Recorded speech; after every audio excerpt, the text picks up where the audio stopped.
proyectos que desarrollo dentro de la Fundación Friedrich Hebel. Ya a los 10 años de trabajo con la fundación hemos logrado articular un trabajo bastante interesante respecto a los temas laborales y sindicales. Como ustedes saben, la Fundación Ebert, desde sus principios y en todas sus oficinas, trabajamos acompañando los temas laborales y acompañando las organizaciones sindicales para el tema de la defensa y la garantía de los derechos de los trabajadores y trabajadoras. Y precisamente es parte uno de los temas que me han pedido presentar. Entonces, si me permiten, voy a compartir mi pantalla para brindarles esta presentación. Que no se asusten, tiene muchísimas diapositivas, pero que pretendo que en realidad podamos establecer una mirada bastante, digamos, panorámica de lo que tiene que ver con el mundo del trabajo, mundo del empleo, y cómo es que hay problemáticas, como bien ustedes han titulado esta sesión, que tiene que ver con desempleo, desigualdad y precarización en un mundo del trabajo en el que aspiramos a más cosas, ¿no? Entonces, yo quiero compartir, no sé si logran ver bien mi pantalla. ¿Sí? ¿Se ve mi presentación? Muchísimas gracias, Nuria, Jesús. Bien, entonces, primero quiero plantearles un poco los contenidos de los que hablaríamos o de los que abordaría en esta sesión. El tema sería súper amplio. Hay una maestría del derecho al trabajo y de seguridad social que demora 3 años en discutir estos temas, así que pretendo más bien en los 40 minutos que tengo, y por favor me van avisando si me voy acercando a los últimos 10 minutos para ir también acotando, porque luego me puedo extender demasiado. De algunas miradas sobre ejes claves que me parece que como escuela y ustedes como jóvenes líderes deberían considerar en la discusión de las agendas donde se encuentran, pero también en la visión de cómo construir política laboral y cómo esta política laboral se engancha también en otros aspectos de la política pública en concreto. Entonces me gustaría que demos una mirada crítica, pero también una mirada de futuro, de visión, de por dónde quisiéramos llegar, hacia dónde quisiéramos ir de estos 7 temas. Un primer momento vamos a hablar sobre por qué es importante lo laboral, por qué si hay otros temas de agenda tan valiosos, el laboral cobra sentido y en qué aspectos deberíamos discutirlo y en qué aspectos, bueno, resultan como de la cotidianidad, del día a día nuestro, ¿no? Y ahí, bueno, hay algunos elementos algunos conceptos quizás sobre los cuales algunos o algunas conocen más a profundidad y otros a los que deberíamos acercarnos cuando discutimos de manera crítica este tema. Luego, uno segundo, quizás no exhaustivo, mirar alguna data que nos puede servir de referencia, pero en realidad para motivar el cuestionamiento de en qué estamos y hacia dónde queremos ir. Un tercer momento para hablar de desempleo y empleo, ¿no? Cómo se da esta relación entre ambos factores, entre ambos elementos que se miden en la estadística, pero también un componente importantísimo, y es el cuarto punto, formalidad versus informalidad, que en el caso particular de ciertos sectores, como los jóvenes y las jóvenes, pues cobra una relevancia, y aún más, no decirlo, en la comunidad LGTBIQ, en las diversidades sexuales. Un quinto punto sería hablar sobre un elemento que es difícil de determinar y además causa mucha polémica y que seguro puede ser un tema de diálogo y de intercambio interesante entre ustedes, que tiene que ver con, bueno, en el empleo hay desigualdad. Es un tema de que, bueno, el que puede, puede, hay oportunidades, el que la puede aprovechar mejor lo logre, quien no, no.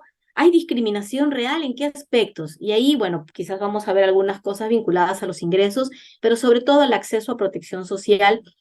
Y concatenando con este tema, pues algo que se viene hablando desde los últimos años con mucha más fuerza en todos los países, que tiene que ver con algo quizás que parece no laboral, pero tiene que ver una relación directa en las desigualdades, que es el trabajo del cuidado. Esto cuando se empieza a poner lo privado en el debate laboral y finalmente cómo impacta o no en el sistema en el que vivimos, en el sistema económico en el que estamos. Y para cerrar un poco, hacer una reflexión de qué estamos en la política laboral en Perú, cuáles son las tendencias, hacia dónde nos estamos yendo o de dónde estamos viniendo, para proponer también alternativas, ¿no? Algo que ustedes revisan, que es, bueno, la realidad en concreto, pero las narrativas que también se construyen en el marco de las políticas públicas. Entonces, si me permiten, yo voy a intentar hacer un recorrido rápido de estos temas, empezando por el primero, ¿no? Que nos permitiría hablar y reflexionar de por qué tendríamos nosotros, nosotres que hablar del tema laboral. Y una primera idea que creo que es bastante, digamos, normativa, formal, tiene que ver con que desde hace muchos años, no solamente a través de nuestros derechos constitucionales, sino además de los compromisos internacionales que hemos asumido como país, el trabajo ya es reconocido como un derecho humano. O sea, no es una opción, no es una posibilidad, es un derecho humano de los principales, además de los fundamentales que debería protegerse, garantizarse y de alguna manera el Estado es corresponsable de esta garantía de derechos. Y entonces está presente además a lo largo de toda la vida de un ser humano y de la sociedad en su conjunto, el trabajo en las diversas sociedades, en los diversos modelos de sociedad que hemos tenido desde que empezamos a hacer sociedades colectivas. El trabajo ha sido un elemento que ha representado una dinámica no solamente social, sino cómo se organizaba en general el circuito social en el que nos desenvolvíamos. Pero además decimos que este espacio de hablar del trabajo, de lo laboral, hace reconocer que quien trabaja, y esto es una cosa que, bueno, lo venimos diciendo, pero también, y como ustedes estudian el tema de narrativas, también ha intentado medio cambiarse en las narrativas, lo vamos a ver un poquito más adelante. El trabajo siempre se ha dicho que es finalmente quien produce la riqueza, quien dinamiza la economía, que genera desarrollo personal y colectivo. Y hay tres como aspectos bien claves, ¿no? El tema de cómo es que la economía de alguna manera se alimenta de todo el grupo de trabajadores y trabajadoras, cómo es que la economía se beneficia de que exista una clase trabajadora, un grupo, un colectivo de trabajadores y trabajadoras que seguramente, así como yo o como varios de ustedes, bueno, trabajamos para sostener nuestras familias, para la sostenibilidad de nuestra existencia y de nuestra sociedad en el circuito más cercano, pero también trabajamos para desarrollar nuestras habilidades personales y también las habilidades de con quienes nos rodeamos. Entonces, hay como dos miradas y cuando hablamos, por ejemplo, de formación técnico-profesional, no solamente estamos hablando de la productividad, sino también de generar satisfacción en el desarrollo de nuestras habilidades cuando hacemos un trabajo, cuando nos dedicamos a algo. Siempre decimos que es necesaria la inversión para el desarrollo de la economía, pero habría que preguntarse qué sociedad ha podido solo desarrollarse sin clase trabajadora, sin gente que trabaje en las grandes empresas o para las transnacionales o para los hubs empresariales. Entonces, sí necesitamos hablar y de ser conscientes de cuánto representa tener a un sector que trabaja de manera dependiente para otro sector que finalmente emplea a estas personas que necesita como mano de obra intelectual, física, para reproducir la economía también. Y entonces luego pasamos un poco a esta mirada de por qué es importante y a veces sentimos que solo cobra relevancia el tema laboral cuando queremos entrar al mercado de trabajo, ¿no? Pero en realidad el trabajo ha sido reconocido como derecho humano fundamental porque afecta a lo largo de toda nuestra trayectoria de vida, ¿no? Desde que nacemos, aunque no trabajamos, porque el trabajo infantil es algo que está prohibido y que realmente, felizmente, gran parte de los países hemos ratificado los convenios contra el trabajo infantil. De todas maneras, el trabajo impacta en las posibilidades que tiene una familia, unos niños, unas niñas, de desarrollarse y seguir su trayectoria de crecimiento, de aprendizaje, de maduración en mejores condiciones o en pésimas condiciones. Entonces, si hay una familia que tiene dificultades de acceso al trabajo, entonces vamos a ver que en efecto los niños y niñas que crecen en ese entorno pues se van a ver obligados a trabajar o restringidos de las posibilidades para desarrollarse plenamente como otros que sí cuentan con padres con un trabajo pleno. Entonces, la dependencia del trabajo de otros, como padres, como familiares, como quienes aportan la economía, en la economía de la casa, impacta lo que va a poder ser el desarrollo de estos niños a futuro. Luego, evidentemente, en la edad laboral, ¿no? Aquí todavía se permite el trabajo a partir de los 14 años con permiso de los padres, pero lo ideal es que sea la mayoría de edad y hay ya una mirada mucho más, digamos, creo yo, extendida de que eso debería ser así, aunque el trabajo infantil todavía existe en el Perú. Bueno, la edad laboral nos lleva evidentemente a preocuparnos por qué va a pasar con mi futuro, en qué voy a trabajar y empiezo a mirar mientras que estoy estudiando y mis decisiones sobre lo que voy a estudiar y lo que voy a hacer están muy vinculadas a cómo me incorporo al mercado de trabajo. Esa idea que quizás en otras generaciones era estudiar algo que me gusta para hacer algo que amo o que me apasiona, cada vez más va cobrando menos sentido y uno se dedica a averiguar en qué voy a trabajar para estudiar algo que en efecto me conecte con el mercado de trabajo. Entonces, bueno, entonces ahí empiezan todas las ideas de búsqueda de ingreso al trabajo, el tema de igualdad de oportunidades, si puedo o no acceder al empleo que quisiera y en qué condiciones, si todos y todas y todos tenemos la posibilidad de hacerlo, el desempeño y desarrollo laboral, el tema de la remuneración, ya cuando estamos en la cancha, ya ahí en este competitivo mundo del trabajo, viendo, bueno, cómo mejoro mis condiciones de ingreso o cómo veo que finalmente no tengo las posibilidades de hacerlo por situaciones adversas, ya sea educativas o del círculo, digamos, de pobreza en el que yo he venido luchando. Y bueno, temas también como la libertad sindical, el diálogo y la negociación colectiva, que es esta forma, digamos, de generar procesos más equitativos de relaciones de poder en el mundo del trabajo.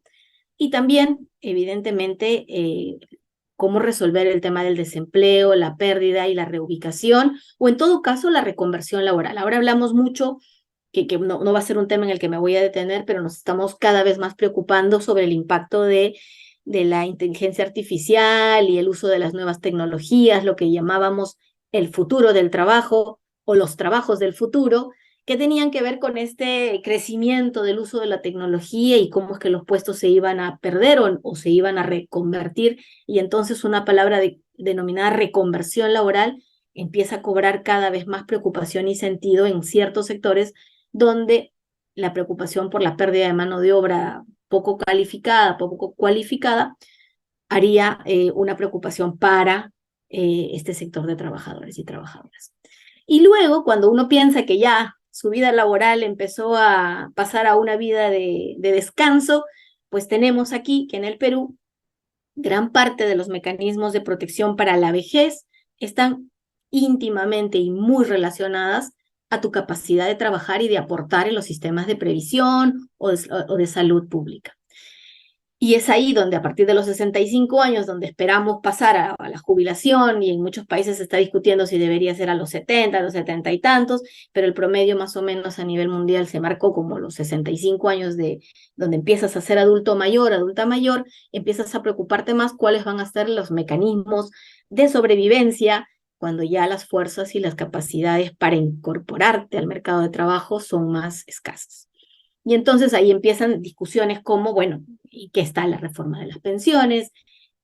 Acá tenemos solamente un 30% de los trabajadores y trabajadoras que logran acceder a un sistema de pensiones, un 70% está totalmente desprotegido, desprotegida, con lo que, bueno, la preocupación de saber qué va a pasar en una sociedad que está pasando de ser joven a envejecer próximamente, por los 20 o 30 años más el bono demográfico se nos va cayendo, ahorita todos somos como muy jóvenes para el empleo, luego eso va a empezar a representar una preocupación como en países como Costa Rica, por ejemplo, no muy lejos, no estamos hablando solo de Europa, ya hay países como Uruguay y Costa Rica que tienen baja tasa de reemplazo, ¿no? Esta tasa de fertilidad, de reproducción que tenemos en la sociedad, y las sociedades empiezan a envejecer y empiezas a preocuparte en qué servicios y de qué manera estas personas se pueden sostener sin que el Estado tenga que preocuparse de manera sistemática en de dónde sacar coberturas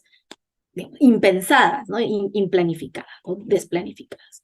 Y entonces, por eso es que, digamos, el trabajo en diferentes momentos de nuestra vida, aunque no lo habíamos racionalizado con esa dimensión, ha cobrado y cobra relevancia, ¿no?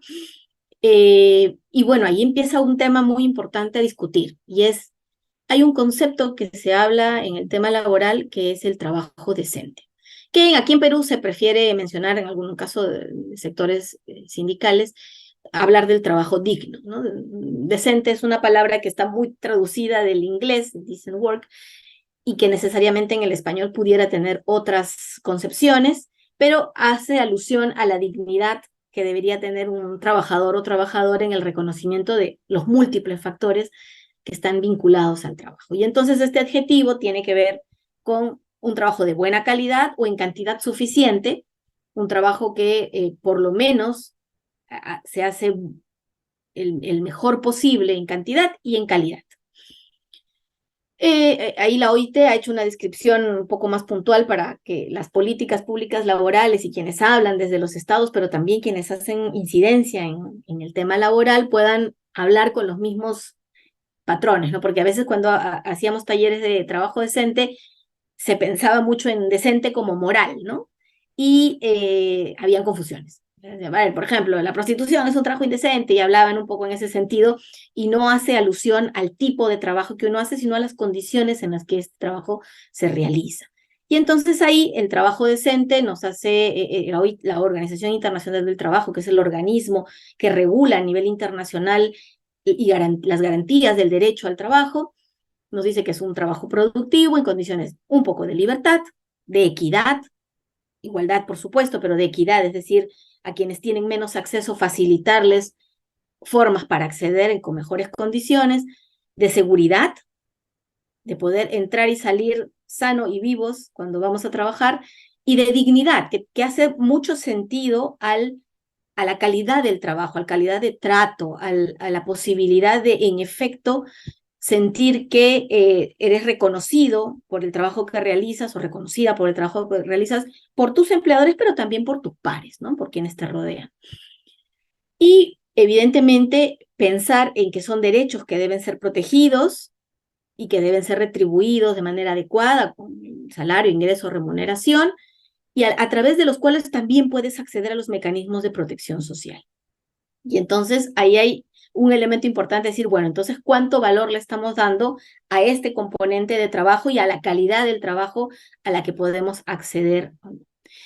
Yo no me voy a detener porque, como he dicho, tengo 60 y algo diapositivas y entonces voy a dejarlas para que ustedes las puedan revisar con más detalle. Hay varios elementos importantes que hoy te destaca para hacer un barómetro de en qué, yo les digo, un decentómetro para ver si nuestro trabajo está en qué rango de ser más decente o más o menos decente en este sentido. Entonces voy a pasar esto.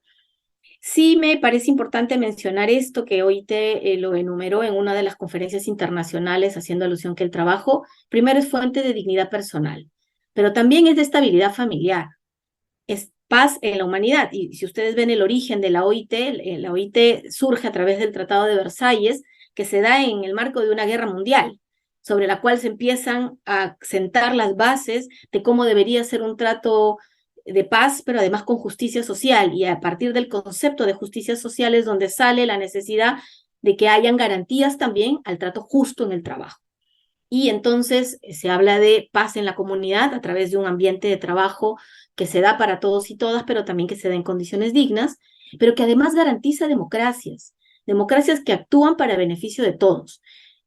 Había un estudio súper interesante y algunos lo comentábamos mucho, que decíamos, bueno, los países que marcan niveles altos de democracia, de acuerdos, de pactos sociales democráticos, coincidentemente tienen condiciones laborales bastante buenas. Y entonces uno diría, bueno, ¿eso es casualidad? ¿Eso tiene que ver con una mera casualidad de países altamente industrializados o desarrollados? Creemos que no, creemos que una democracia que respeta la ciudadanía, los derechos, es una democracia que respeta el trabajo y la calidad de este. Entonces, y evidentemente también países que respetan los derechos laborales con mucha más, en un mayor porcentaje, pues también registran mayores niveles de crecimiento económico. Y entonces eso además se demuestra en tasas de sindicalización, de negociación colectiva. Entonces, esas comparaciones serían interesantes que ustedes las profundicen en sus análisis, porque es parte un poco de los argumentos de por qué la política laboral es una política clave para democratizar también el acceso a las personas, no solamente a la economía, sino a la ciudadanía, pero también a calidad de vida, ¿no? Y bueno, evidentemente aumenta oportunidades de trabajo productivo. ¿Y por qué no decirlo también? En este mundo donde a veces sentimos que nos hemos puesto como en un enfrentamiento entre la empresa y el derecho de las personas, las empresas también son necesarias porque son las que generan el empleo. El asunto está en que podamos hacer cada vez una práctica empresarial que sea respetuosa, que considere que también hay un sector de trabajadores que necesita tener un trato digno y remuneraciones justas, ¿no?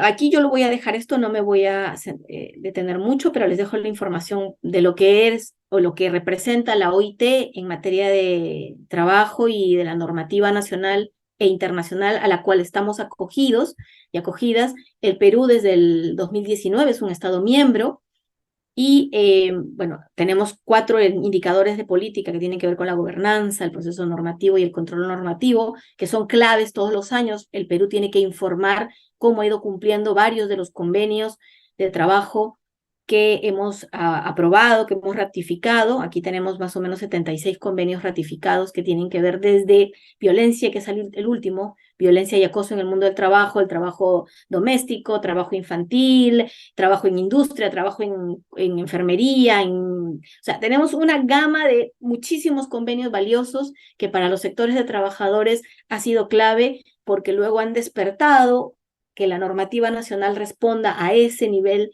de calidad de trabajo y bueno, nunca ha sido casual que las políticas se hagan solo por respeto al derecho, siempre ha habido como una necesidad de obligar a través de los acuerdos internacionales a que el gobierno peruano asuma esos compromisos en la normativa nacional.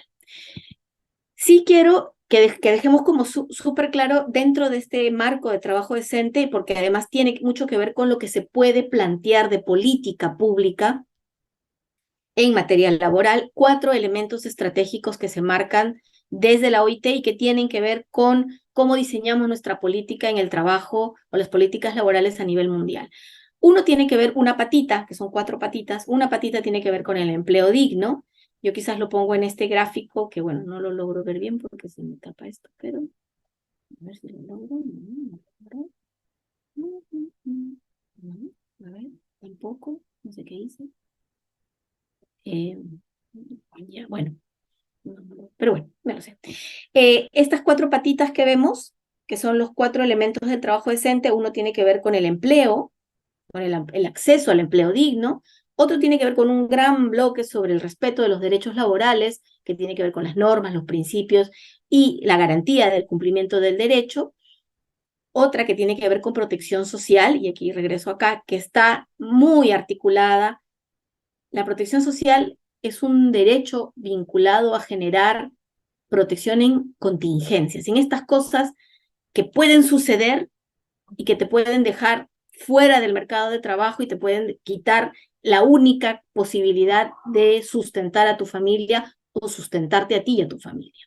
Entonces, por ejemplo, que está el seguro de desempleo, están todas las coberturas que tenemos como beneficios de maternidad, de accidentes, seguros de invalidez, discapacidad laboral, todas estas cosas que hacen que en algún momento una incidencia nos sacó del mercado de trabajo, no nos deja trabajar, pues hay una protección que debe ser una garantía de derecho de parte del Estado peruano que debería existir, ¿no? Y hay algunas cosas que se están discutiendo, por ejemplo, hoy día, en la actualidad, en el actual Congreso, tenemos la discusión del seguro de desempleo, que es una propuesta que fue aprobada en la Comisión de Trabajo y que debería ser discutida en pleno, y que además ha sido una recomendación durante pandemia al gobierno peruano, porque cuando todos nos fuimos al encierro, pues la gente que no podía trabajar no tenía ni un cobre que meter al bolsillo, ¿no? Entonces había la necesidad de tener seguros de desempleo como había en otros países. Y aquí está claramente definido lo que es el seguro de salud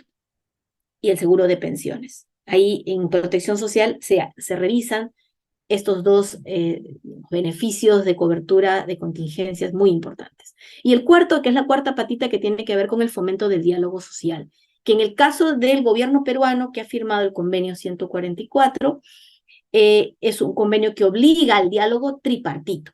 ¿Y a qué me refiero con tripartito? Es que permite que haya negociación entre empleadores y trabajadores para acordar condiciones de trabajo, mejoras remunerativas, pero también el Estado cumple un rol en ese nivel de negociación. Por eso son 3 partes las que dialogan, son 3 partes las que se reúnen, y seguro algunos y algunas habrán escuchado hablar de esta instancia que se llama el Consejo Nacional de Trabajo y Promoción del Empleo, que es el espacio dentro del Ministerio de Trabajo donde los gremios sindicales, los gremios de trabajadores y los gremios empresariales se sientan a discutir, a debatir. Bueno, no siempre ha sido fructuoso ese debate, pero el espacio existe en el marco del cumplimiento de este convenio firmado por el gobierno peruano. Y entonces estas 4 dimensiones del trabajo son aspectos que deberían siempre tomarse en cuenta cuando ustedes, por ejemplo, hagan análisis de políticas locales que tienen que ver con el acceso al trabajo decente, a planes de trabajo decente a nivel nacional o a la política laboral que implementan los gobiernos y en particular el peruano. Esta es una gráfica que intenta mostrarnos cómo es que se dimensiona, cómo es que se, digamos, enraiza lo que llamamos ahora mercado laboral o el mundo del trabajo, si lo queremos llamar más bonito. Entonces, el mundo del trabajo tiene estas dimensiones. Evidentemente hay un bloque grande, bueno, grande digo por lo sólido que es, del sector público, ¿no? Porque su empleador es el Estado, y ahí tenemos los que están vinculados al régimen 276, que son los más estables, pero también tenemos alguna gente que trabaja en el régimen 728, que es el régimen de los privados, aunque trabaja para el Estado. Y tenemos los famosos CAS. Algunos seguro han escuchado, algunas han escuchado todo este debate sobre las CAS, ¿no? Los contratos de administración de servicios, que era un régimen especial dentro del régimen público, de contratación pública, creado para hacer empleo temporal con un recorte de los derechos que tienen otros trabajadores en el Estado y que en reiteradas oportunidades se ha catalogado como un régimen de precarización o de informalización del Estado sobre trabajadores en el Estado. Entonces, eso se ha ido resolviendo, cada vez más se han pedido sentencias del Tribunal Constitucional para que cada vez más se motive a la reducción de este régimen, aunque todavía existe. Y luego una que ha ido saliendo y que ha sido más visible cada vez más, que ha sido los famosos ODS. No son los Objetivos de Desarrollo Sostenible, no, son las órdenes de servicio, ¿no? Los contratos por orden de servicio, que son contratos seguramente mucho mejor remunerados, pero que son contratos muy, muy temporales y que, claro, no tienen ningún nivel de vinculación de estabilidad con el sector que contrata. Luego, todo el régimen privado, que ahí podemos dividirlo en múltiples sectores como industria, textil, comercio y servicios, algunos como las trabajadoras del hogar, que son un régimen especial, que tienen ahora una ley muy específica, pero por ejemplo ahí tienes también construcción civil, minería y muchos otros, incluso los del sector privado de la salud, que también hay un sector que está regulado a nivel privado. Y luego el sector autoempleado, que es un sector muy difícil, pero muy grande. Y estamos hablando evidentemente de lo que les llamamos autónomos, independientes, que es gente que se genera su propio trabajo. Y que puede ser un trabajo muy cualificado, pero también puede ser un trabajo muy precarizado. O sea, también en autoempleados encontramos a las personas que venden emoliente, gente que hace trabajo en vía pública, los canillitas, los que estiban en los mercados, la gente que hace venta ambulatoria, también generan su propio trabajo y entonces se denomina sector autoempleado. Que dicho sea de paso, es el más informal, no porque no cotice a veces, porque a veces paga, pero porque no tiene todas las condiciones para acceder a los beneficios que tiene un trabajador formal. Luego tenemos también a los desocupados, que es un porcentaje no muy alto, pero existe, los desocupados que no encuentran empleo, que no logran emplearse ni siquiera como autoempleados. Y luego también tenemos al sector emprendedor o empleador, que tiene otras preocupaciones, ¿no? Que es, bueno, los grandes empleadores, que ellos son los que manejan inversiones grandes, pero también los emprendedores, que a veces no sabemos si son entre autoempleados o realmente emprendedores, ¿no? Y hay una discusión muy intensa de en qué momento dejas de ser un autoempleado para convertirte en efecto en un microempresario. Seguramente podemos debatir mucho de cuáles son los límites sobre los cuales ya te puedes autodenominar un microempresario, pero existen, digamos, unas políticas vinculadas al fortalecimiento de la clase emprendedora en el país. Y bueno, ahí hay una discusión del acceso al financiamiento y el acompañamiento técnico que se puede o no brindar como política desde el Estado para conservar a estos sectores también empleando y empleándose. Y hay uno que es el TFNR, que es el trabajo familiar no remunerado, que entonces algunos dirían, esos son los que no trabajan. No son los que no trabajan, son los que trabajan, pero sin una remuneración explícita, ¿no? Entonces, hay gente que, por ejemplo, trabaja como parte del negocio familiar sin recibir una remuneración, pero también está considerado el trabajo doméstico, del hogar sin paga, que es un trabajo y que lo vamos a ver un poquito más adelante. Yo no sé cómo voy de tiempo, creo que voy fatal. Aquí yo les voy a dejar una reflexión que me parece clave cuando hagan el debate, y es, el tema laboral tiene un desafío político-ideológico, tiene un desafío cultural, no hay nada que discutir respecto a esto. Bueno, ahí yo les dejo dos ideas para que las discutan entre ustedes también, y es, cada vez más escuchamos este tema de, bueno, la gente es pobre porque quiere, ¿no? El que las oportunidades están, el que la recoge la toma, el que no la recoge la deja pasar. Y ahí, bueno, la pregunta es, ¿cada cual realmente es arquitecto de su destino? En Perú, podemos decir que la gente nace con todas las oportunidades y puede lograr las mismas cosas que el que está a su costado, todos estamos en esa misma carrera, con las mismas condiciones. Y ahí yo me pregunto sobre esta mirada de si es posible siempre mirarlo todo a nivel individual y no mirar los componentes colectivos que te ayudan, digamos, a hacer una trayectoria laboral y económica en una mirada más comunitaria y no solamente, a ver, sálvese quien pueda, quien lo logra bien y el que no, qué pena, ese fue su destino. Yo me resisto personalmente a pensar el mundo del trabajo así. Creo que hay mucha necesidad de pensarlo en salidas colectivas, pero cada vez más el mundo del trabajo nos ha ido llevando a pensar en individualidades, ¿no? En que cada uno tiene que hacerlo como pueda y entonces hay una competencia voraz donde nos sacamos los ojos entre todos para quedar en el puesto o para dejar a alguien por fuera de la competencia del trabajo. Y yo no sé si eso realmente resuelve un tema de acceso real y acceso justo de todos y todas al trabajo. Y bueno, hay una serie de características, además, que deberíamos repensar en las relaciones laborales y productivas, ¿no? Por ejemplo, se generan ejercicios de poder en el mundo del trabajo. Este tema del jefe y el trabajador o empleado, empleada, es una imaginación o eso fue de otra época. Ahora hay más horizontalidad en el trato real, o cuando el jefe tiene que imponer su autoridad de jefe, pues es jefe y finalmente los beneficios del interés de la empresa priman más que esta mirada horizontal que tenemos. Yo creo que hay que discutirlo también porque cada vez más se usa el término de colaboradores, se usa el término de somos la familia o somos los socios o socias de la empresa. Y bueno, eso a mí me parece que hay que trabajarlo a nivel de narrativa y de pensamiento, ¿no? ¿Realmente somos colaboradores? ¿El mundo del trabajo, el derecho del trabajo, protege a un colaborador o protege a un trabajador? ¿La categoría jurídica es de colaborador o es de trabajador? ¿Y colaborador a qué hace referencia? ¿Hace más bien a una construcción más narrativa del mundo de la empresa donde quieres hacer un engage, una conexión con el trabajador para que se comprometa más o para que dé más tiempo o para que sienta que es parte de una familia? Y bueno, y cuando toca demandar ciertos derechos, ¿qué pasa con esa relación, no? ¿Se siente como traición a la empresa, traición a la familia que te acoge? Bueno, no sé, yo creo que hay una relación de poder un poco difícil en el mundo del trabajo que siempre hay que considerar.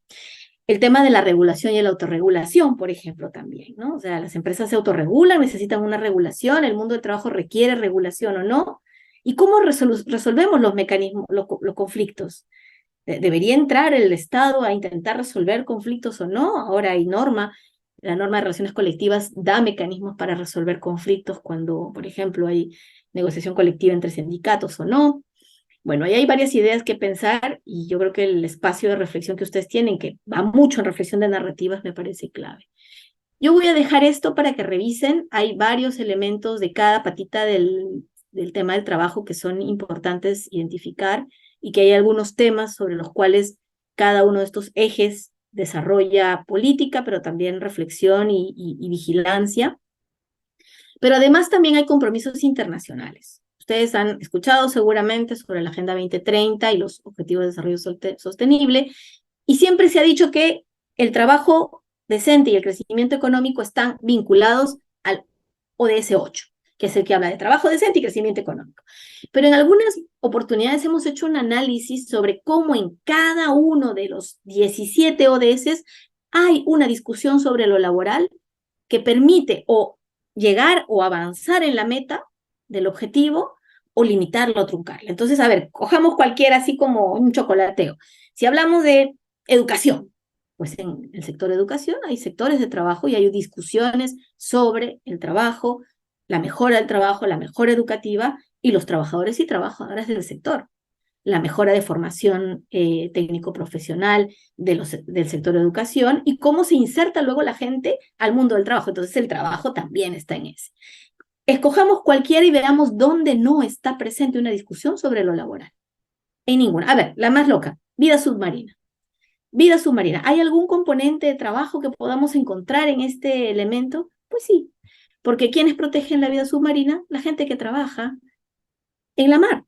Y ahí hablamos, por supuesto, de la protección de los ecosistemas marinos y ahí hay gente que trabaja en esos sectores. La pregunta es, ¿hay alguna mirada más clara, por ejemplo, sobre los convenios de hombres de mar?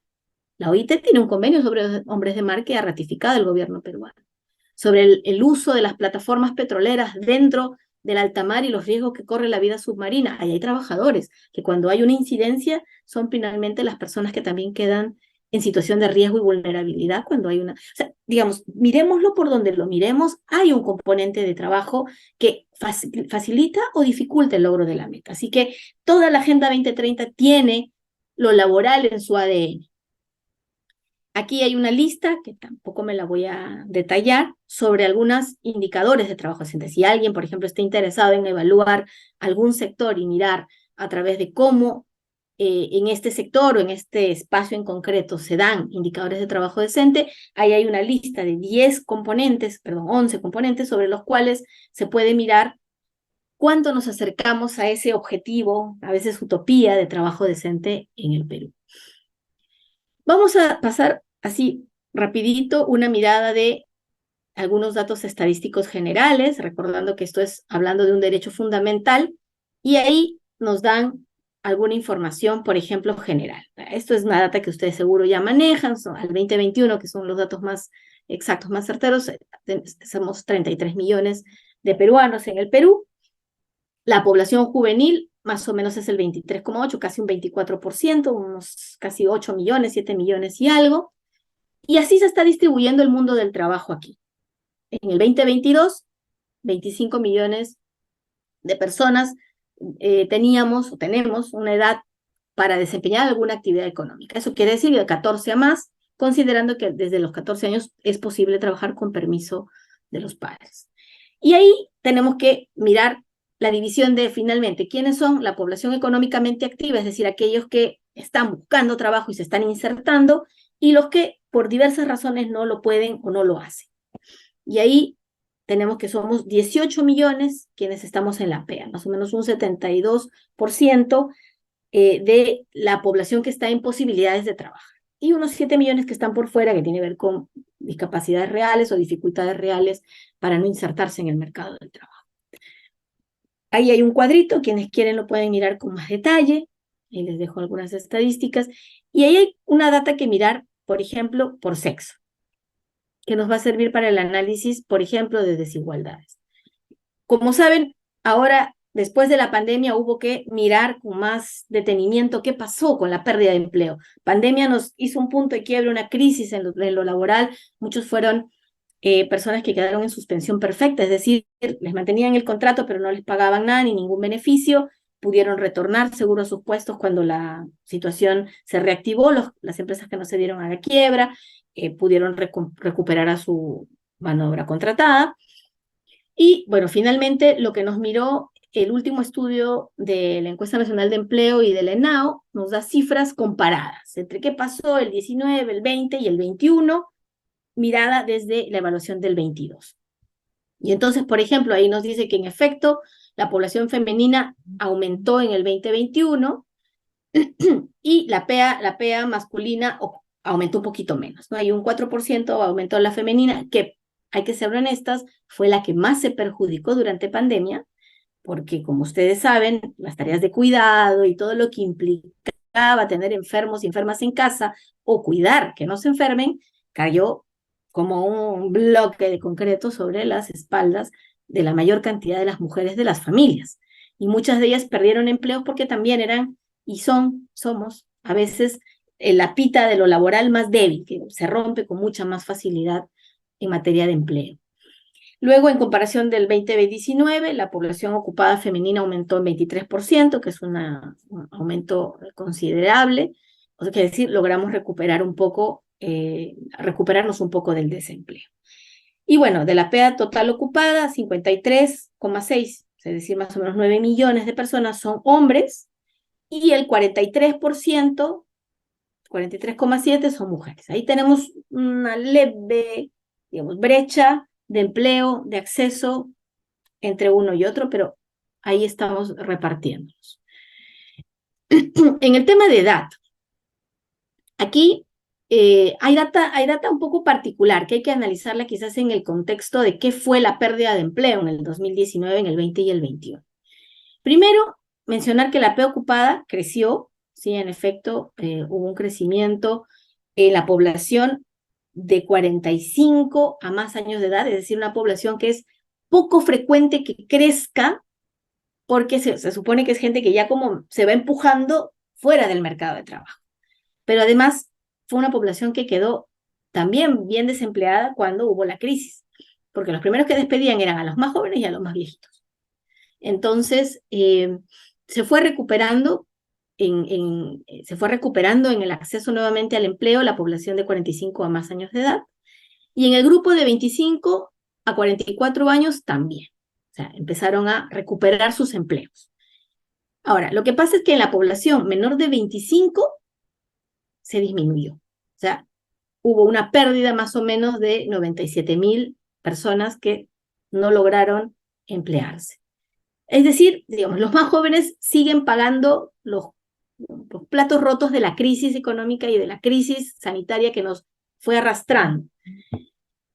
Y yo me voy al dato final, porque ahí van a ver la comparación al 2019. El dato final es que más o menos el 16,3% de la población ocupada son jóvenes de 14 a 24, el 47%, lo que un poco más grande, tienen entre 25 y 44, y el otro sector de 45 a más o menos es el 36%, casi 37% de la población.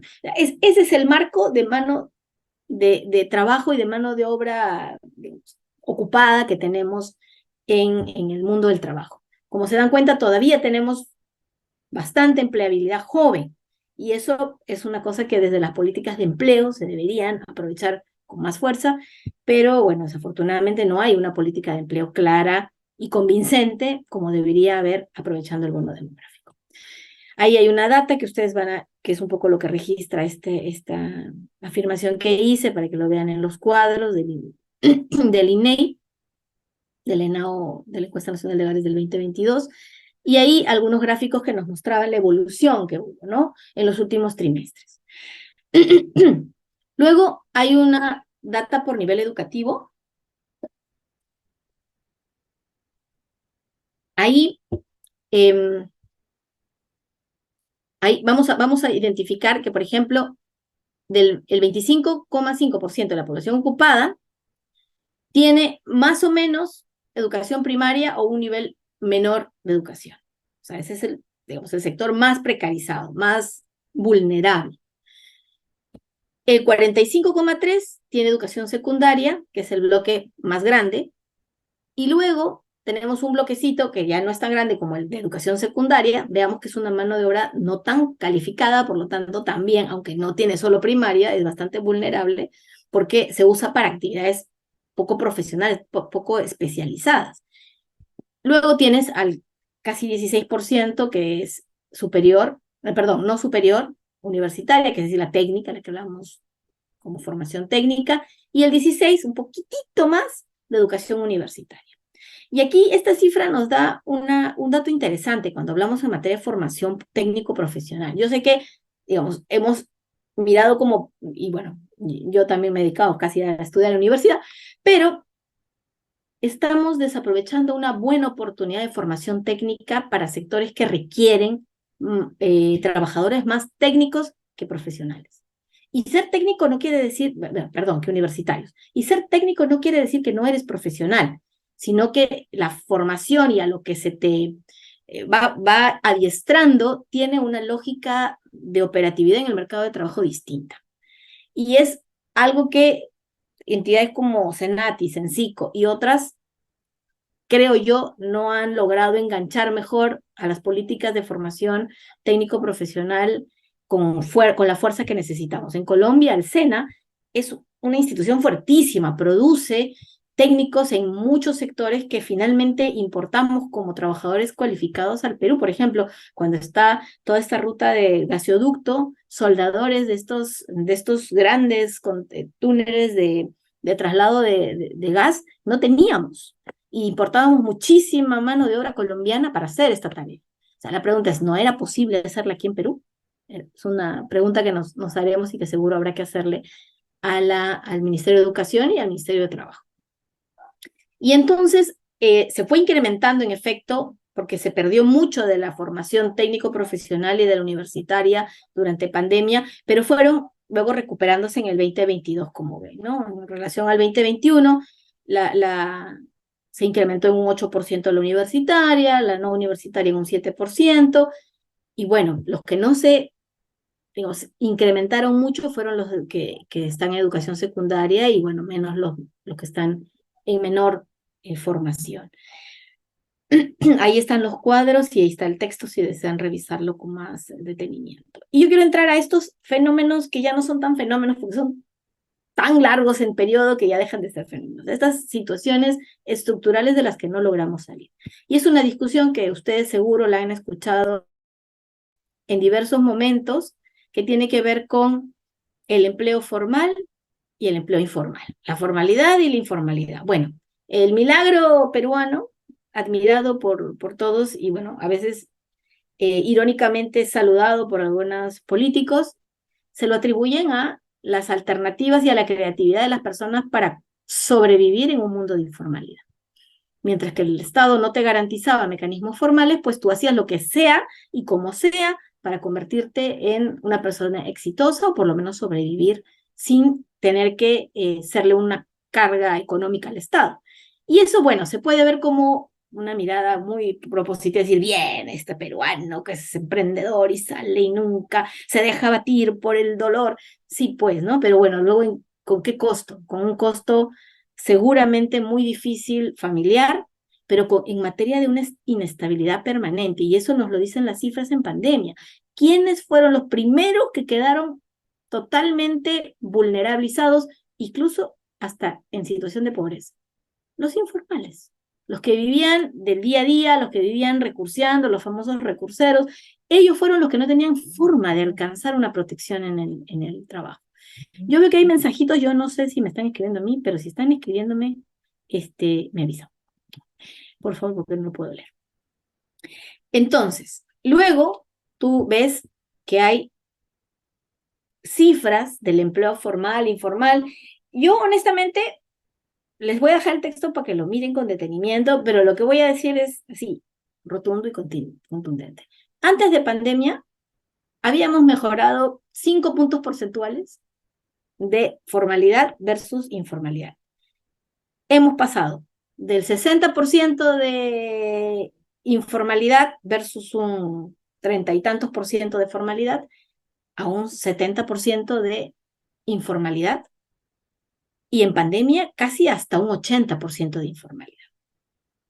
Entonces, vamos, no le echemos la culpa a la pandemia solo te puso, dice formalidad versus formalidad, perdón, ahí se me fue la I. Solamente puso la foto de lo que ya veníamos mencionando, que era un riesgo. Población informalizada en materia laboral, en plena contingencia, desastre natural, desastre sanitario, crisis económica, siempre van a ser los más perjudicados. Son los que caen primero, son los que bajan de la clase media a la pobreza y a la pobreza extrema porque no hay forma de coberturarlos con algún nivel de seguridad. Y entonces, yo les digo, a veces me reía con algunos colegas, decía, sí, pues suben 4 puntos, 3 puntos y celebramos, sí, pues, pero seguimos siendo como el 70% de la economía del trabajo informalizada y yo no sé qué celebramos. Pero ahí están las cifras, tenemos muy alta tasa de informalidad, somos prácticamente una de las más altas de América Latina. Bueno, Haití y otros países como ellos nos superan seguro, pero digamos, es una vergüenza, pese a que tenemos un crecimiento económico que hemos saludado por muchos años como la maravilla de Latinoamérica, ¿no? Entonces, eso nos pone siempre en una situación bien compleja de cómo explicarla. Ahí están las cifras, estos han sido los porcentajes, tanto en costa hacia reserva, cómo se ha distribuido la informalidad o la formalidad. En este caso, la formalidad, ¿no? Del todo del veintitantos por ciento que somos de formales, 23, 26% de formales, se va mostrando una mayor formalidad, obviamente, en la costa, donde hay más ciudades capitales, más urbanas, etcétera. Y bueno, en la selva, como verán, digamos, la formalidad es mínima, ¿no? Tenemos muy bajos porcentajes de trabajo formal. Lo mismo pasa con la informalidad mirada desde un tema de sexo y género, ¿no?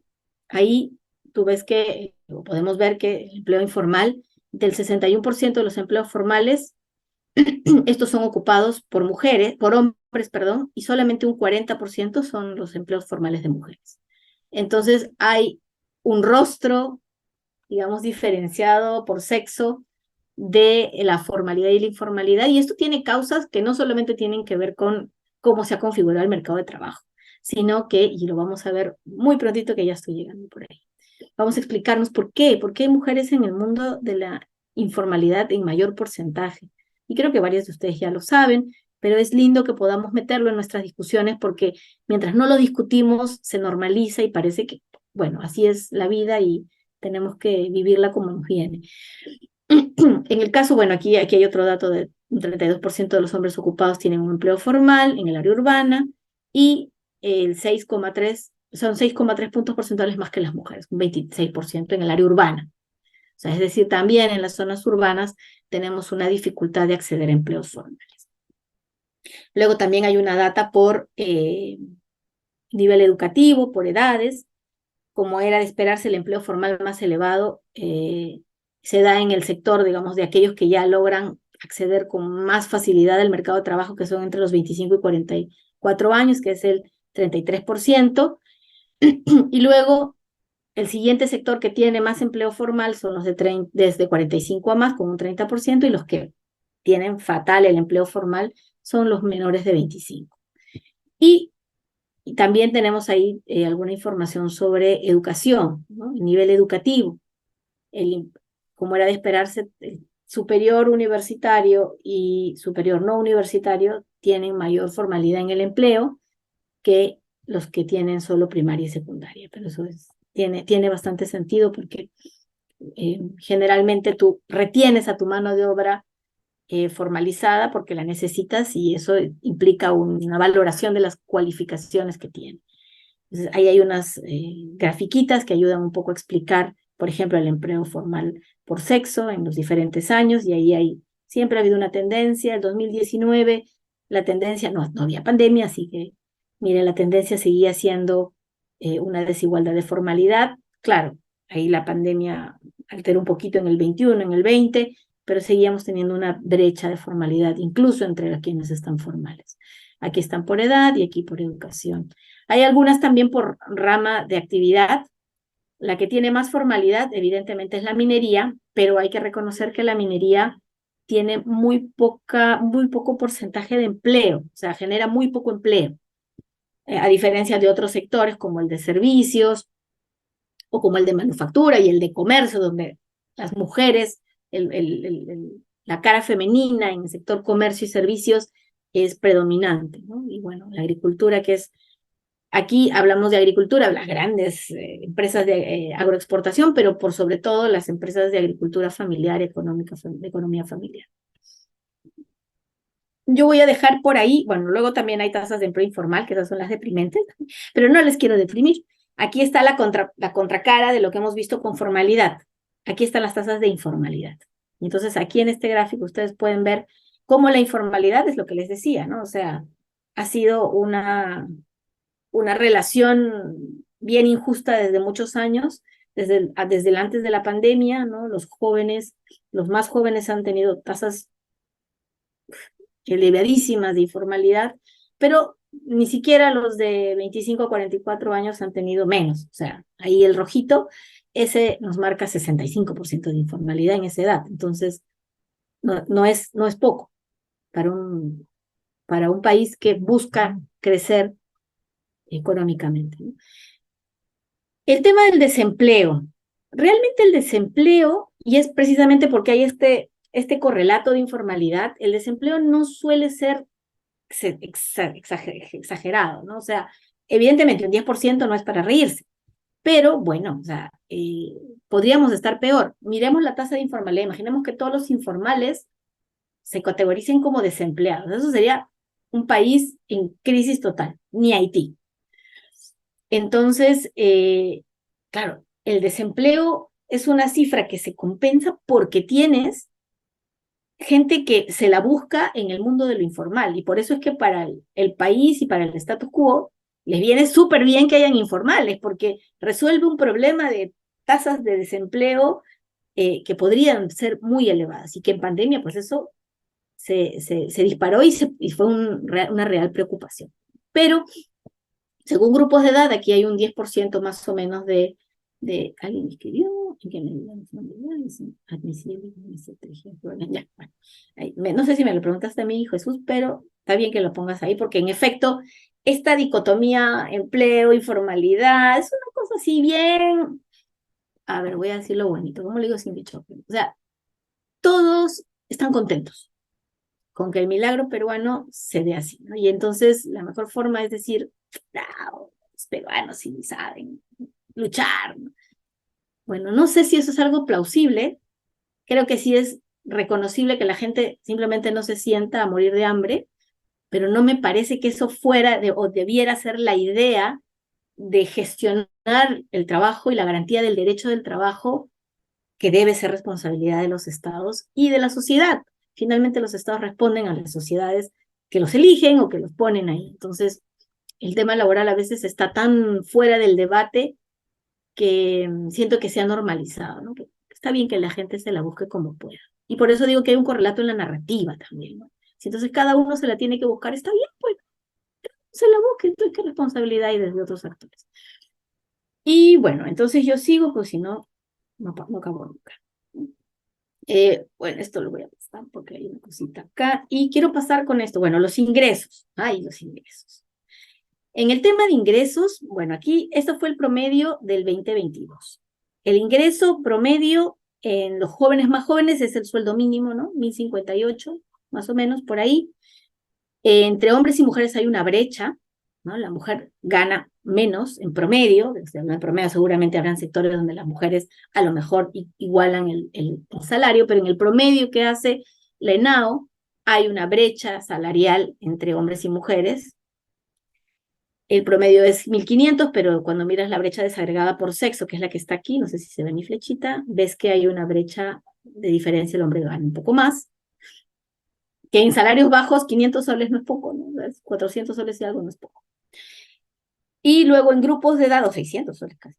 En grupos de edad, aquí hay una brecha importante, los más jóvenes ganan el mínimo, y estas son las cifras oficiales, ¿eh? Seguramente todo el empleo informal gana menos del mínimo, y se mantiene muy poco tiempo en el mercado de trabajo, entonces entra y sale, entra y sale. Y bueno, los que logran tener una mejor remuneración, entre comillas, porque sigue siendo baja 1.700, entra en los 25 a 44 años. Y luego vas bajando porque, bueno, es normal que mientras vas pasando los años vas siendo menos atractivo para el mercado de trabajo, entonces tus posibilidades de remunerarte se van disminuyendo. Y yo quiero hablar de un componente que estaba dentro de la exposición y ya estoy fuera de la hora, es las desigualdades y la discriminación. Y ahí mi pregunta es, y es siempre lo que me vuelven a decir siempre, no, qué desigualdad, qué discriminación, acá los hombres y mujeres todas tenemos los mismos derechos. Señorita, ¿qué está hablando? Y yo digo, no soy señorita, soy señora. Y bueno, al final digo, bueno, si tú lo dices, vaca. Pero a ver, hablemos de lo que vivimos en el cotidiano. Primero voy a hacer alusión a un término que le llamamos desde el mundo de las feministas, y yo soy una muy orgullosa mamá feminista, la división sexual del trabajo. Esta división que hacía en algún momento la necesidad de pensar cómo se estaba comportando la economía, dando roles diferenciados en el mundo del trabajo a mujeres y hombres, donde había un componente, digamos, de trabajo doméstico, trabajo del cuidado, que estaba en el marco de lo privado, de lo que las casitas hacia adentro podían hacer y debían hacer y cómo se organizaban, y lo público, que era el trabajo que se hacía con el mundo remunerado, ¿no? Esto que salir a trabajar y ganarse los frijoles. Pero también hay que pensar que el mundo del trabajo fue cambiando y en las etapas que pasamos de la industrialización y ahora la era de lo global y de la tecnología y de las TICs y ahora de la inteligencia artificial, pues las formas de trabajo también se han ido modificando. La pregunta es, desde la época en la que trabajábamos en las fábricas como obreros, en la industria, hasta ahora, ¿hemos conseguido reducir algo de alguna manera las desigualdades? Sí. Posiblemente el acceso de las mujeres a la educación ha sido un factor sumamente importante. No era lo mismo en los años de nuestros padres o de nuestras madres, donde solamente podrían desempeñarse de enfermeras, de maestras y de mamás. O sea, habían pocos sectores donde ellas podían trabajar. Y en el sector fabril era muy difícil, tenías que tener el permiso del marido para trabajar. O sea, no estamos hablando de hace 200 años, estamos hablando de hace unos años atrás. Y entonces sí, se han ido reconfigurando, ha habido más posibilidades, las mujeres acceden a la educación y eso les da más posibilidades, pero también nos vamos dando cuenta que hay otro tipo de desigualdades que están normalizadas y que no son del todo racionales, o sea, que hay algún criterio de algo extraño que hace que por qué ganan menos y por qué. Que ahora tienen más explicaciones, pero que no necesariamente todos le dan el mismo valor. Entonces, luego hay una segregación laboral por razones de género. Yo voy a explicar a qué me refiero con segregación laboral. Luego hay una progresiva feminización del mercado laboral en ciertos sectores. En efecto, hay sectores donde cada vez más hay más mujeres y eso las ha feminizado. Y la pregunta es, en esos sectores, el tema salarial, el tema del reconocimiento, el tema de la formación, ¿es mayor o es que también son sectores altamente precarizados? Por ejemplo, obreros municipales. Gran porcentaje de quienes hacen trabajo de obrero municipal, es decir, limpieza de las calles, etcétera, son mujeres. Lo que nos comentaban ellas es que las que hacen limpieza en calle, que son las más precarias, ganan mucho menos o más porcentaje de mujeres, y los que logran ser jardineros o jardineras ganan un poquito más, pero generalmente son más hombres. Entonces, ¿hay un criterio de segregación por sexo? Sí, la pregunta es ¿por qué no son ellas jardineras?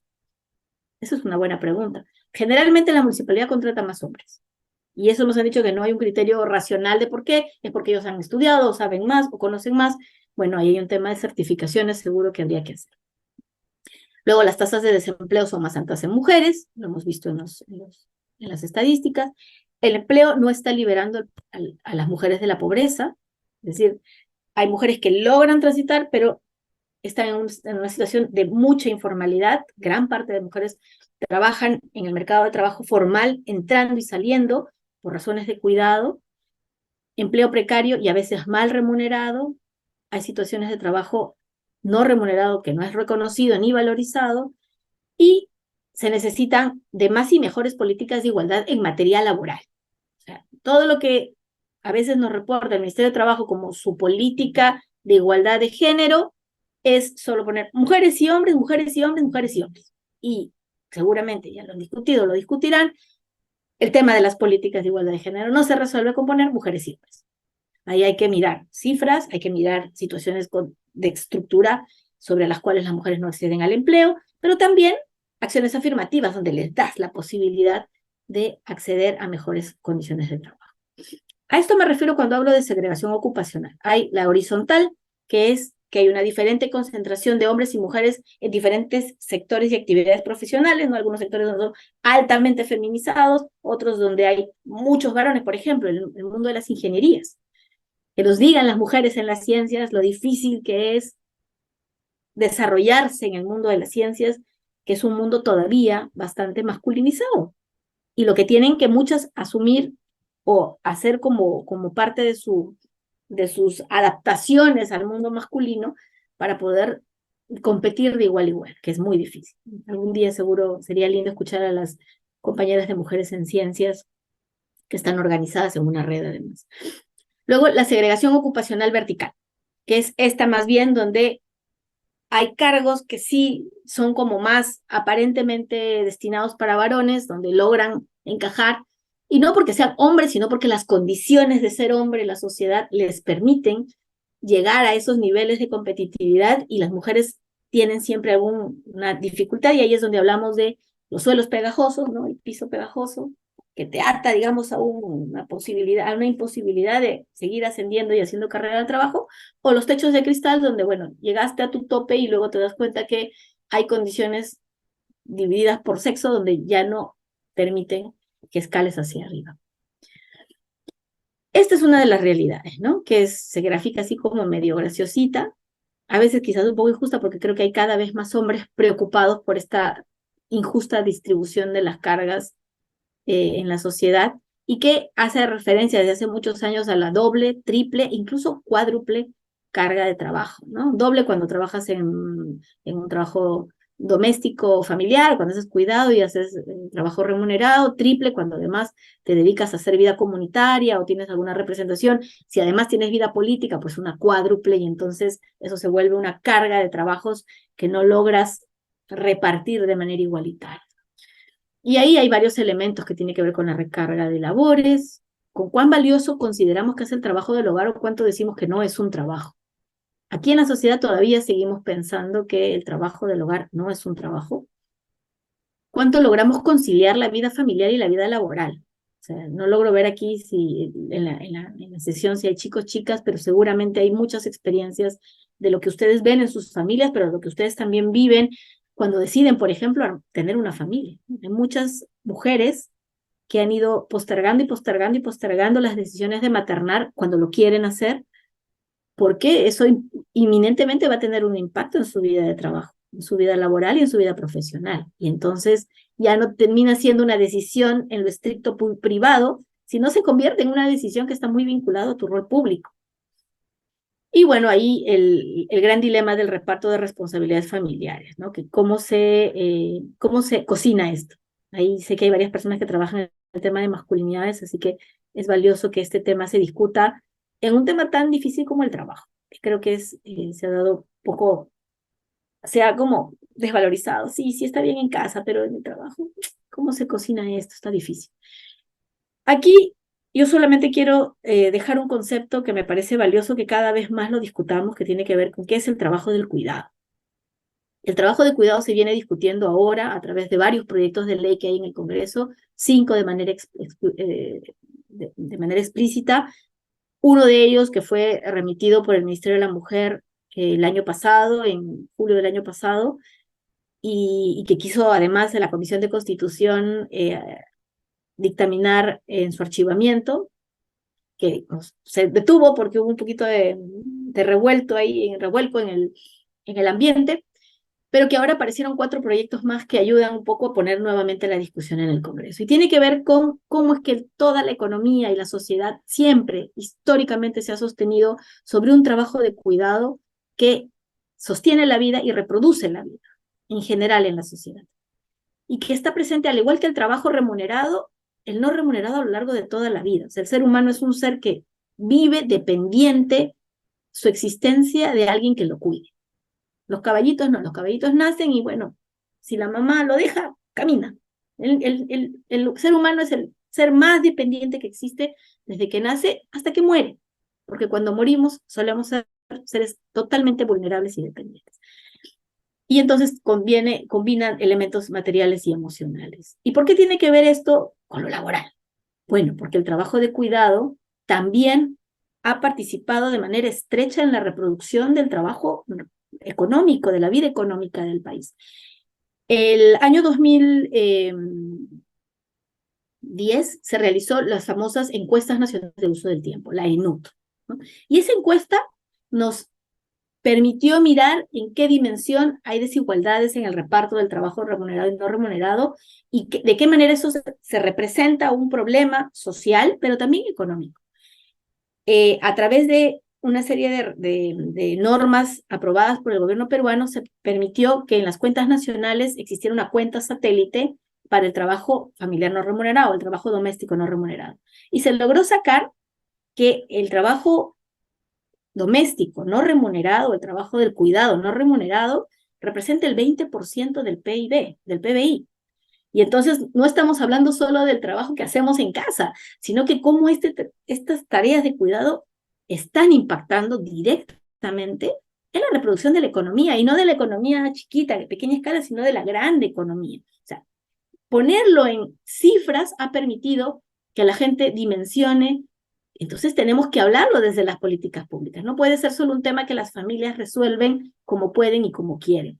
Y sobre todo porque generalmente este trabajo no remunerado ha sido históricamente atribuido a las mujeres, ya sea por digamos, un consenso social de que es el rol de las mujeres, que seguro lo podemos discutir y lo podemos discrepar también, pero que finalmente de manera tangible y evidente es la que de alguna manera limita muchas veces el acceso al mercado de trabajo formal, la permanencia en el mercado de trabajo de las mujeres y las posibilidades de acceder a pensiones, a todo aquello que a veces sí consiguen nuestros pares varones porque no tienen estas condiciones de cuidado sobre sus espaldas.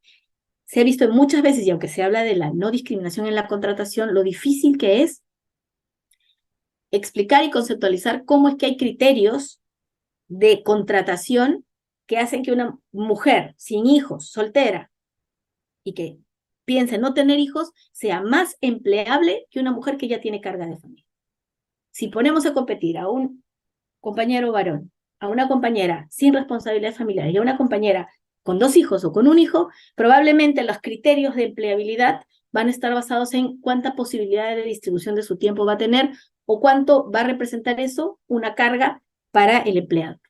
Y bueno, aunque pareciera gracioso, evidentemente eso tiene un impacto. Y entonces hay un documento técnico, un marco conceptual sobre cuidados que elaboró el Ministerio de la Mujer y que da un poco algunos conceptos sobre esto, sobre los cuales no me voy a detener más. Ahí hay el tema de la división sexual del trabajo, hay algunas preguntas sobre si están planteadas en un esquema como el capitalismo y cómo es que este capitalismo se ha servido del trabajo en el hogar y cómo surge en la división sexual del trabajo, si es un orden natural, si las mujeres hemos nacido para ser cuidadoras y tenemos todas estas capacidades y habilidades de cuidado y el hombre no, y, eh, y cómo la pobreza y el uso del tiempo tienen una relación directa, ¿no? O sea, cómo el tiempo que uno invierte en cuidado te limita o no las posibilidades de mejorar condiciones de trabajo y de empleabilidad. Todos estos conceptos se repiensan, alguien que quiera revisarlo desde la economía del cuidado, que es una teoría de las economistas feministas que empiezan a darse cuenta que hay que mirar un enfoque integral que vincula el sistema económico y la forma en la que nos organizamos como sociedad, y que hay estas tareas que nadie valora y que a veces sentimos como cotidianas y poco valiosas, poco representativas, terminan siendo la clave para sostener no solo la vida de las personas, sino la economía en la que vivimos. Y yo solo voy a dejar estas ideas de política laboral. ¿En qué está funcionando la política laboral y qué está pasando? Uno es que hay una tendencia a propiciar el empleo temporal. Y esto lo hemos hablado, por ejemplo, con representantes de USDOL, que es el Departamento de Trabajo de Estados Unidos, en el marco del TLC Estados Unidos-Perú, de que la tendencia, no solamente en Perú, sino en toda América Latina, es a que cada vez más el trabajo sea temporal y no hayan condiciones de trabajos a largo plazo. Aquí hay una discusión con criterios bien difíciles digamos, de rebatir a veces, pero creo que son importantes darlos de manera específica para los jóvenes, porque hay un argumento de decir que los y las jóvenes hoy en día prefieren ser altamente flexibles, no quieren trabajar establemente, quieren ser libres como el viento, cambiar como ellos quieran, porque así son los jóvenes de hoy. Yo no sé, yo no soy joven de hoy, soy joven de ayer, pero yo creo que eso depende mucho en qué condición, en qué etapa de tu vida estás. Seguramente si eres un joven que no tiene más responsabilidades de cuidado y que a lo mejor no piensa tener mayores responsabilidades de cuidado, que a veces eso es inevitable, posiblemente esto pudiera ser una afirmación real. Pero cuando empiezas a tener una responsabilidad de familia, la estabilidad es clave para tener certidumbre. O sea, ¿cómo pagas pensión de niños? ¿Cómo pagas alimento? Saltando de un trabajo a otro. O sea, no sé, yo me imagino, y claro, pensando que aquí los jóvenes hacen familia muy pronto, no a los 40, como yo, sino 25, 27, 28, 30, ¿no? Y bueno, hay una tendencia al empleo temporal en generar regímenes especiales, no tener como en otros lados códigos de trabajo que regulan el trabajo en concreto. Hace poco, el año pasado, se inició, hay una propuesta del Ministerio de Trabajo para tener un código de trabajo que se truncó porque todo el mundo se le escarapeló el cuerpo de cómo vamos a arruinar los regímenes. Hay muchos regímenes especiales en el sector de exportaciones no tradicionales, en el sector agrario, hay regímenes especiales para las trabajadoras del hogar y para otros sectores. También tenemos una ley de tercerización que permite que se tercerice y se deslocalicen diferentes servicios y que a veces mal usado ha permitido también mucha pérdida de empleos. A nivel de la estructura de administración de las empresas puede ser muy positivo, pero en materia de análisis de garantía del derecho al trabajo ha sido muy perjudicial y ahí está en revisión. Hay un decreto que se firmó que es el 001 para regular la tercerización, para que no todo sea tercerizable, sino los servicios complementarios de una actividad. Pero bueno, se bloqueó porque el Departamento de Barreras Burocráticas de Indecopi legisló que esa regulación era una barrera burocrática para la empresa. Y bueno, la intermediación. Luego, el desconocimiento de los derechos laborales. Es increíble la cantidad de personas que entra a trabajar y que desconoce por completo todo lo que tiene que ver con los derechos a los que puede acceder y que debe reclamar, ¿no? Y además, eso sumado a que cada vez más el mundo del trabajo que era de empresa ha ido reconfigurándose y entonces hay nuevas estrategias de organización del trabajo. Por ejemplo, el trabajo remoto, el trabajo a distancia, el home office, son nuevas modalidades donde todavía estamos intentando identificar cómo se garantiza el derecho a la desconexión, el derecho a los horarios, el derecho a la remuneración y etcétera. Y aquí es lo que yo les decía, pues, ¿no? Estas miradas de todos tenemos la camiseta puesta, o todos somos colaboradores, somos socios claves, no somos trabajadores, no te sientas trabajador, siente un socio. Bueno, a ver, dame mi rentabilidad, mi regalía, mi ganancia, devuélveme ahí mi... No somos socios, no somos trabajadores. Y luego la idea de, si quieres ser tu propio jefe, pues todos podemos ser nuestros propios jefes. Bueno, eso sería ideal, pero para que haya una empresa tiene que haber trabajadores, no hay forma de que solo tú trabajes. Entonces, siempre en algún momento alguien tiene que estar del otro lado, del lado del trabajador dependiente, del que reclama un trabajo por una remuneración. Y aquí un tema muy polémico con el que voy a cerrar, el poder de la organización. Yo sé que cada vez que decimos sindicatos, a medio país se les escarapela, sobre todo a los y las jóvenes. Se les escarapela el cuerpo, es como que hablarle de, no sé, el exorcista, ¿no? El poder de la organización solo lo sentimos cuando estamos en problemas. Y eso es un problema, un gran problema. Porque cuando ya estamos en un despido, o cuando no nos quieren pagar nuestros beneficios, o cuando hay una arbitrariedad, o hay una situación de acoso, nos sentimos realmente en desventaja porque somos uno contra quien tiene el poder de decisión dentro de nuestra empresa o de nuestra institución. Y entonces nos damos cuenta que estamos en desventaja. Y esa es la realidad del mundo del trabajo. El empleador tiene una situación de poder por sobre los que contrata, que aunque es legal y está de alguna manera garantizada por el derecho, está en una situación de desventaja. Y entonces la idea de todo mirarlo desde la negociación individual es muy peligrosa, porque en el momento en el que ya no eres útil, pues eres descartable. ¿Y qué hay del reconocimiento de los derechos que tú habías adquirido? Entonces, ahí resulta clave la mirada colectiva, que es el poder de la organización. Y sí, no les voy a negar, hay un desprestigio de lo sindical, muchas veces hay prácticas sindicales erradas, tenemos la idea del tirapiedras, del quemallantas, pero no saben la cantidad de posibilidades que ha dado la organización sindical a los sectores de trabajadores. El sector textil es un sector clave en eso. Antes trabajaban más de 12 horas, casi jornadas completas de día y noche, hasta que empezó el primer sindicato. Claro, los despidieron a todos, pero luego fueron repuestos. Y la vida del mundo del textil cambió por completo cuando empezaron a haber organizaciones sindicales. Miren el sector que quieran. Yo sé que pueden tener mala imagen del sindicato por donde quieran, pero miren el sector que quieran. donde hay sindicatos fuertes, unidos, han logrado mejoras en la forma de relación del trabajo, de los beneficios y ventajas del trabajo. Lo que hay que generar son sindicalismos respetuosos, respetuosos con las responsabilidades, respetuosos con la sociedad, que no solo quejen, que propongan. Y es cierto, estamos en un proceso de reestructuración, de repensar el mundo sindical, pero de que son útiles, son útiles. Y eso ha generado. Bueno, yo dejo lo demás, porque si no, ya no acabo nunca. Yo les dejo este PPT para lo que necesiten y bueno, seguro podemos seguir conversando sobre el tema.